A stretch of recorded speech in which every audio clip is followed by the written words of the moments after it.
Hello everyone. তাহলে আজকে আমরা ক্লাস 12 এর একটা পৃষ্ঠতলীয় রসায়ন পড়ছিলাম, তার একদম শেষে চলে এসেছি। সেটা হচ্ছে আমাদের আজকে বাকি রয়েছে সংরক্ষক কোলয়েড আর স্বর্ণ সংখ্যা, এইগুলো আমাদের বাকি রয়েছে। তাহলে চলো শুরু করা যাক।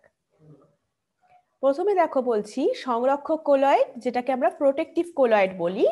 এটা একদম আমরা কি পড়েছিলাম আগের দিন, যে আমরা পড়েছিলাম কোলয়েডের ধর্ম, মানে আলোক ধর্ম, টিন্ডাল এফেক্ট, যেটা হচ্ছে বোর্ড লেভেলের জন্য ভেরি ভেরি ইম্পর্টেন্ট কোয়েশ্চেন আসতে পারে। ব্রাউনীয় গতি, এটাও কিন্তু খুবই ইম্পর্টেন্ট। সেরকমই সংরক্ষক কোলয়েড কি, এই কোয়েশ্চেনটাও কিন্তু প্রায়ই এসে থাকে।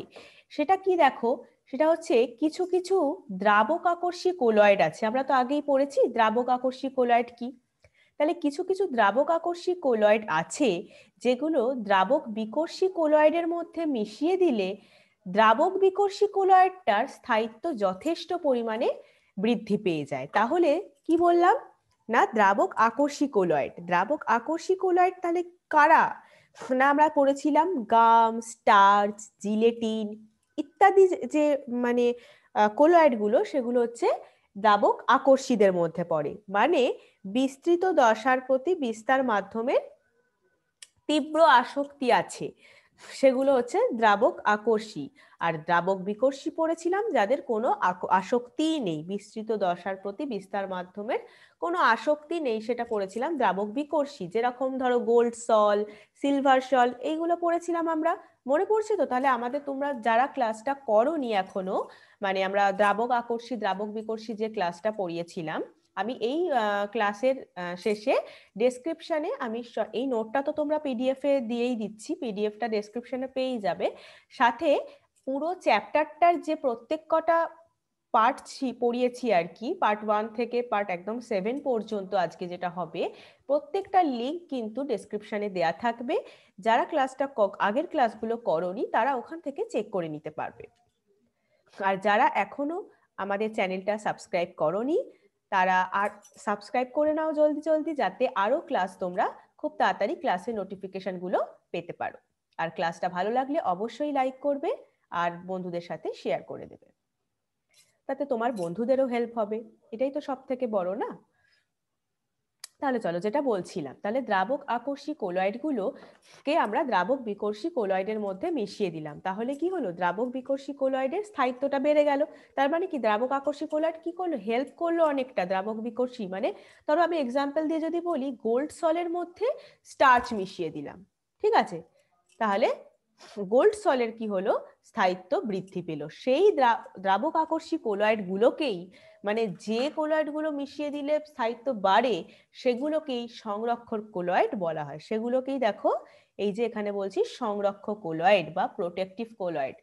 সেরকম দেখো জিলেটিন, বললাম না, গাম, স্টার্চ, জিলেটিন এইগুলোর বলছি। ও কার্বক্সি মিথাইল সেলুলোজ সংরক্ষক কোলয়েড রূপে আইসক্রিমে ব্যবহার করা হয়। তার মানে আইসক্রিম যে অনেকক্ষণ একটা জমাট বেঁধে থাকে, অনেকক্ষণ এদের স্থায়িত্ব বেড়ে যায়। ঠিক আছে, আইসক্রিমে তাহলে জিলেটিন, কার্বক্সি মিথাইল সেলুলোজ এইগুলো ব্যবহার করা হয়। ঠিক আছে, এইটা গেল আমাদের সংরক্ষক কোলয়েড। নেক্সট আসছি স্বর্ণ সংখ্যা বা গোল্ড নাম্বার। গোল্ড নাম্বার কি দেখো, এটার মানে হচ্ছে 10 ml প্রমাণ গোল্ড সলের মোটামুটি 0.0053 থেকে 0.0058% মধ্যে 1 ml 10% NaCl দ্রবণ যোগ করলে বর্ণের যে পরিবর্তন হয়, মানে সেটা হচ্ছে লাল থেকে নীল হয়ে যায়। এটা খুব ইম্পর্টেন্ট, সেটা হচ্ছে লাল থেকে নীল হয়ে যায়। সেটাকে প্রতিরোধ করার জন্য সর্বনিম্ন যত মিলিগ্রাম সংরক্ষক কোলয়েড মিশ্রিত করা প্রয়োজন, তত মিলিগ্রামের সংখ্যাকেই স্বর্ণ সংখ্যা বলে। এই স্বর্ণ সংখ্যা কি, এটাও কিন্তু তোমাদের বোর্ড লেভেলের খুব ইম্পর্টেন্ট একটা কোয়েশ্চেন। অবশ্য ধরো স্বর্ণ সংখ্যা কি এইভাবে কিন্তু ডিরেক্ট নাও আসতে পারে। তোমাদের ধরো বলে দিল হিমোগ্লোবিনের স্বর্ণ সংখ্যা 0.03, বলতে কি বোঝো? তাহলে তোমাদের কি বলতে হবে, হিমোগ্লোবিনের স্বর্ণ সংখ্যা কি বলে দিল, না হিমোগ্লোবিনের স্বর্ণ সংখ্যা হচ্ছে 0.03। তাহলে তোমাদের ফার্স্ট জানতে হবে কি না স্বর্ণ সংখ্যা বা গোল্ড নাম্বার কাকে বলে, সেটা কি, সেটার ডেফিনেশনটা জানলেই কিন্তু তুমি এর উত্তরটা ইজিলি দিতে পারবে। সেটা হচ্ছে তাহলে তোমাকে বলতে হবে 10 ml প্রমাণ, মানে আমি কোন কোশ্চেনের অ্যান্সার বলছি শোনো, হিমোগ্লোবিনের স্বর্ণ সংখ্যা 0.03 বলতে কি বোঝায় এর অ্যান্সারটাই কিন্তু বলছি, ঠিক আছে? তাহলে 10 ml প্রমাণ গোল্ড সলের মধ্যে 1 ml 10% NaCl দ্রবণ যোগ করলে বর্ণের যে পরিবর্তন হয় তা প্রতিরোধ করার জন্য সর্বনিম্ন যত মিলিগ্রাম মানে 0.03 মিলিগ্রাম সংরক্ষক কোলয়েড মিশ্রিত করা প্রয়োজন, তত মিলিগ্রামের সংখ্যাকেই, তার মানে সেটাই হচ্ছে স্বর্ণ সংখ্যা। তো তাহলে এখানে এই যত মিলিগ্রাম এর জায়গায় তুমি শুধু এই 0.03 এইটা লিখে দেবে, তাহলেই কিন্তু হিমোগ্লোবিনের স্বর্ণ সংখ্যা 0.03 বলতে কি বোঝায় তুমি ইজিলি লিখতে পেরে গেলে। তাহলে তোমাকে এই ডেফিনেশনটা কিন্তু ভালো করে মনে রাখতে হচ্ছে, ইজি, মানে জাস্ট এই 10 ml প্রমাণ গোল্ড সলের মধ্যে এত ml এই এত 1 ml 10% NaCl দ্রবণ যোগ করছি, তাতে লাল থেকে নীল হয়ে যাচ্ছে, সেটা প্রতিরোধ করতে চাই আমি। তার জন্য আমি যতটা সর্বনিম্ন পরিমাণ সংরক্ষক কোলয়েড মিশ্রিত করব সেই মিলিগ্রামের সংখ্যাটাই হচ্ছে স্বর্ণ সংখ্যা। ওকে, সেরকমই দেখো এরকম কোশ্চেন যেরকম হিমোগ্লোবিনের স্বর্ণ সংখ্যা 0.03 বলতে কি বোঝায় এটা যেমন আসতে পারে কোয়েশ্চেন, সেরকমই 0.0250 গ্রাম স্টার্চ মানে দ্রাবক আকর্ষী, তাই তো এটা একটা তাহলে সংরক্ষক কোলয়েড, এর উপস্থিতিতে 10 ml গোল্ড সলে 1 ml 10% NaCl দ্রবণ যোগ করলে উক্ত সলের তঞ্চনটা প্রতিরোধ হয়। তাহলে স্টার্চের স্বর্ণ সংখ্যা কত? স্টার্চের স্বর্ণ সংখ্যা, তাহলে এটা আবার অন্যভাবে ঘুরিয়ে বললো, কিন্তু দেখেছো এটা আবার পুরো অন্যভাবে ঘুরিয়ে বললো। এবার এখানে আবার স্বর্ণ সংখ্যা তোমাকে ডেফিনেশনটা বলেই দিয়েছে, তোমার স্বর্ণ সংখ্যা তার মানে কি 0.025 এরকমই হয়, ঠিক আছে? এই গ্রাম থেকে আমরা মিলিগ্রাম করে নেবো এটা, তাহলে মিলিগ্রাম করে নিলেই আমরা সেটাকে কি করতে পারবো, মিলিগ্রাম করলে সেটাই হবে স্টার্চের স্বর্ণ সংখ্যা, ঠিক আছে? আচ্ছা, এই অ্যান্সারটা তোমরা হোমওয়ার্কের খাতায় লিখে পাঠাবে, কিন্তু হোমওয়ার্ক করে লিখে গুছিয়ে অ্যান্সারটা লিখে আমাকে পাঠাবে। আর একটা হচ্ছে যে কোলয়েডের তঞ্চন, কোয়াগুলেশন অফ কোলয়েডস, তার মানে কোনো তড়িৎ বিশ্লেষ্য পদার্থের প্রভাবে কোলয়েডের বিস্তৃত দশার অধঃক্ষিপ্ত হওয়ার ঘটনাকেই তঞ্চন বলে। মানে অধঃক্ষিপ্ত হয়ে গেল মানে থিতিয়ে পড়লো, তার মানে সেটাই বিস্তৃত দশার যদি থিতিয়ে পড়লো তখন সেটাকে আমরা তঞ্চন বলি। এবার যে তড়িৎ বিশ্লেষ্য পদার্থের প্রভাবে এই তঞ্চন ক্রিয়াটা ঘটছে তাকে বলছি কোয়াগুলেটিং এজেন্ট, মানে তঞ্চনকারী পদার্থ। এবার এই তঞ্চন সংক্রান্ত বিজ্ঞানী শুলজে হার্ডি একটা নিয়ম প্রবর্তন করেছিলেন, সেটা হচ্ছে শুলজে হার্ডি নিয়মে বলছে যে কোলয়েড কণার আধানের বিপরীত আধান বিশিষ্ট আয়ন কোলয়েডের তঞ্চনের জন্য দায়ী। কোলয়েড কণার আধান যদি পজিটিভ হয় তার বিপরীত আধান বিশিষ্ট আয়ন মানে যেটা নেগেটিভ সেটাই হবে কোলয়েডের তঞ্চনের জন্য দায়ী। আর সেকেন্ড যে নিয়মটা ওনারা বলেছিলেন সেটা হচ্ছে বিপরীত আধান বিশিষ্ট আয়নের আধান আবার যত বেশি হবে, ধরো একটা পজিটিভ চার্জ মানে নেগেটিভ চার্জ কোলয়েড কণার আধান হচ্ছে ধরো নেগেটিভ, আর বিপরীত যে আধানটা আছে তার আধান ধরো মানে নেগেটিভ, তাহলে পজিটিভ আর নেগেটিভ এইভাবে সেই আয়নের আধান মানে ধরো Na+ আর Al3+, তার মানে কি কার আধান বেশি হচ্ছে, অ্যালুমিনিয়ামের বেশি হচ্ছে, Al3+, তিনটে আছে, তিনটে অ্যালুমিনিয়াম আয়ন, তাহলে আয়নের আধান যত বেশি হবে সেই আয়নের তঞ্চনটাও কিন্তু তত বেশি হবে।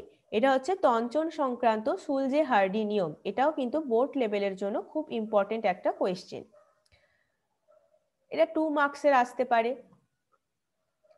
সেরকমই একটা এক্সাম্পল দেখো, As2S3 সলের তঞ্চনটা মানে এটা একটা কোলয়েড সল, তঞ্চনে NaCl অপেক্ষা AlCl3 বেশি কার্যকরী। এটা কিন্তু এই আমরা যে শুলজে হার্ডি নিয়ম পড়লাম সেখান থেকেই কিন্তু তুমি অ্যান্সারটা করে ফেলতে পারো। দেখো AS2S3 এটা কিন্তু ঋণাত্মক তড়িৎগ্রস্ত, মানে নেগেটিভ চার্জ বিশিষ্ট। এটা কাকে তাহলে প্রশমিত করবে? নেগেটিভ চার্জ তাহলে পজিটিভ চার্জকে প্রশমিত করবে, কারণ আমরা শুলজে হার্ডি নিয়মে পড়লাম যে কোলয়েড কণার আধানের বিপরীত আধান বিশিষ্ট আয়নটাই কোলয়েডের তঞ্চনের জন্য দায়ী। তাহলে AS2 সলের তঞ্চনের ক্ষেত্রে AS2S3 সল হচ্ছে, সলের কণাগুলো হচ্ছে ঋণাত্মক তড়িৎগ্রস্ত। হ্যাঁ, আর আধান প্রশমিত করবে তাহলে পজিটিভকে, ধনাত্মক আধানযুক্ত আয়ন। তার মানে এখানে NaCl অপেক্ষা AlCl3 বলছে, তার মানে Na প্লাস না Al3 প্লাস, এখানে তো 3, তাই জন্য দেখো Al3 প্লাসের আধান হচ্ছে Na প্লাসের আয়ন অপেক্ষা বেশি, তো Na প্লাস আয়নের থেকে Al3 এর আধানটা বেশি, তাই জন্য কি হবে এখানে AlCl3 বেশি কার্যকরী হবে। কারণ শুলজে হার্ডি নিয়মের দ্বিতীয় নিয়মটা তো এটাই ছিল যে বিপরীত আধান বিশিষ্ট আয়নের আধান যত বেশি হবে উক্ত আয়নের তঞ্চন ক্ষমতা তত বেশি হবে। তাই জন্যই AS2S3 সলের তঞ্চনে NaCl অপেক্ষা AlCl3 টা বেশি কার্যকরী হয়। এই রিলেটেডই আরেকটা কোয়েশ্চেন দেখো, এরকম কোয়েশ্চেন আসতে পারে যে FeOH এর হোল 3 ফেরিক হাইড্রোক্সাইড সলের তঞ্চনে NaCl অপেক্ষা Na2SO4 কেন বেশি কার্যকরী? এটার কারণ ব্যাখ্যা করো। তাহলে এটাও কিন্তু সেই একইভাবে শুলজে হার্ডির দুটো নিয়ম পড়লেই আমরা পেরে যাব। তার সাথে অলরেডি একটা এক্সাম্পল আমরা দেখেও নিয়েছি, AS2S3 সলের তঞ্চনে NaCl অপেক্ষা LCl3 কেন কার্যকরী। এক্ষেত্রে AS2S3 কি ছিল? ঋণাত্মক। সেইভাবে আমাদের জানতে হবে যে FeOH এর হোল 3 সল কণাটা ঋণাত্মক না ধনাত্মক। সেইভাবে তোমরা লিখে, যেরকম ভাবে এটা লিখেছি এই অ্যান্সারটা সেইভাবেই লিখে আমাদের হোয়াটসঅ্যাপ নাম্বারে পাঠাবে। তাহলে আগেরটা থেকে এই কোয়েশ্চেনটা রয়েছে সংরক্ষক কোলয়েড আর স্বর্ণ সংখ্যা থেকে স্টার্চের স্বর্ণ সংখ্যা কত, এটা এক্সপ্লেন করবে। আর একটা হচ্ছে এই কোয়েশ্চেনটা যেটা FeOH এর সলের তঞ্চনে NaCl অপেক্ষা Na2SO4 কেন বেশি কার্যকরী। তার মানে এখানে আধানের ব্যাপার আছে। দুটো নিয়ম কাজে লাগিয়ে এই অ্যান্সারটা লিখে আমাদের হোয়াটসঅ্যাপ নাম্বারে পাঠিয়ে দেবে। নেক্সট হচ্ছে দেখো কোলয়েড রসায়নের ব্যবহারিক প্রয়োগ কোথায় কোথায় ব্যবহৃত হয়। খাদ্য সামগ্রী তৈরিতে ব্যবহৃত হয়। আর একটা যেটা আমরা পড়েছিলাম কোলয়েডের ওই পিউরিফিকেশনে আমরা হিমোডায়ালাইজার মানে ডায়ালিসিসের ক্ষেত্রে ব্যবহার করা হয়। ওষুধ তৈরিতে, জলের বিশুদ্ধকরণে কোলয়েড রসায়ন মানে কোলয়েড রসায়ন এই প্রক্রিয়াটা কোলয়েড দিয়ে আমরা জলের বিশুদ্ধকরণও করতে পারি। তারপর রক্তের তঞ্চনে ব্যবহার করা হয়, একটু আগে যেটা আমরা তঞ্চন পড়ছিলাম। কটরেল অধক্ষেপক যেটা ওই বলেছিলাম না, পড়িয়েছিলাম, যেটা কলকারখানার চিমনি থেকে যে একটা ধোঁয়া বেরোয়, মানে কার্বন কণা থাকে তার মধ্যে, সেটাকে আমরা অধক্ষিপ্ত করার জন্য মানে বায়ুটাকে বের করে দেওয়ার জন্য একটা কটরেল অধক্ষেপক যন্ত্র ব্যবহার করা হয়। সেক্ষেত্রে তাহলে কোলয়েড রসায়নের ব্যবহার আছে। এছাড়া আর্টিফিশিয়াল রেন মানে কৃত্রিম বৃষ্টিপাত তৈরি করতে কিন্তু এই কোলয়েড রসায়নের যথেষ্ট প্রয়োগ আছে। ঠিক আছে, এরপর লাস্ট যেটা আমাদের টপিক বাকি রয়েছে সেটা হচ্ছে ন্যানো পদার্থ সংক্রান্ত সাধারণ ধারণা। ন্যানোস্কেল যেটাকে আমরা 1 থেকে 100 ন্যানোমিটার পর্যন্ত বিস্তৃতি, সেটাই হচ্ছে ন্যানোস্কেল বলে থাকি। আর ন্যানোস্কেল পদার্থ কাকে বলি? কমপক্ষে একটা দেশীয় মাত্রা, এক্ষেত্রে 1 থেকে 100 ন্যানোমিটারের মধ্যবর্তী হলে সেটা ন্যানোস্কেল পদার্থ বলে। কমপক্ষে একটা দেশীয় মাত্রা তোমার 1 থেকে 100 ন্যানোমিটার হবে, 100 ন্যানোমিটারের মধ্যে মধ্যবর্তী আর কি হবে, সেটাই হচ্ছে ন্যানোস্কেল পদার্থ। এটা আবার একমাত্রিক হতে পারে, দ্বিমাত্রিক হতে পারে, আবার ত্রিমাত্রিকও হতে পারে। ঠিক আছে, এবার একমাত্রিকের মধ্যে ধরো ন্যানোফিল্ম, তারপর দ্বিমাত্রিকের মধ্যে ন্যানো টিউব অ্যান্ড ত্রিমাত্রিকের মধ্যে ন্যানো কণা, এইগুলো আমাদের হচ্ছে ন্যানোস্কেল পদার্থের ক্লাসিফিকেশন। এগুলো মোটামুটি অল্প জানলেই হবে, এগুলো থেকে অতটাও যে ইম্পর্টেন্ট কোয়েশ্চেন আসে সেটাও নয়। মেন যেটা হচ্ছে আমাদের এই রসায়নের কোলয়েড রসায়নের ব্যবহারিক প্রয়োগ, এই কটরেল অধক্ষেপক, তারপর হিমোডায়ালাইজার, রক্তের তঞ্চন, এগুলো থেকে খুব মানে ভালো ভালো কোয়েশ্চেন আসে। আর এখান থেকে তো আসেই এই তঞ্চন সংক্রান্ত শুলজে হার্ডি নিয়মগুলো লেখো, কিংবা তার থেকে এই যে NaCl অপেক্ষা NO2SO4 কেন কার্যকরী, বা NaCl অপেক্ষা AlCl3 কেন কার্যকরী, এই কোয়েশ্চেনগুলো খুব ইম্পর্টেন্ট। আর এখানে স্বর্ণসংখ্যা আর সংরক্ষক কোলয়েডটা খুবই ইম্পর্টেন্ট। তাহলে এই দুটো হোমওয়ার্ক আজকে, তাহলে এই দুটোই থাকলো। আমরা কোয়েশ্চেন অ্যান্সার ক্লাসে আরো কোয়েশ্চেন নিয়ে ডিসকাস করব।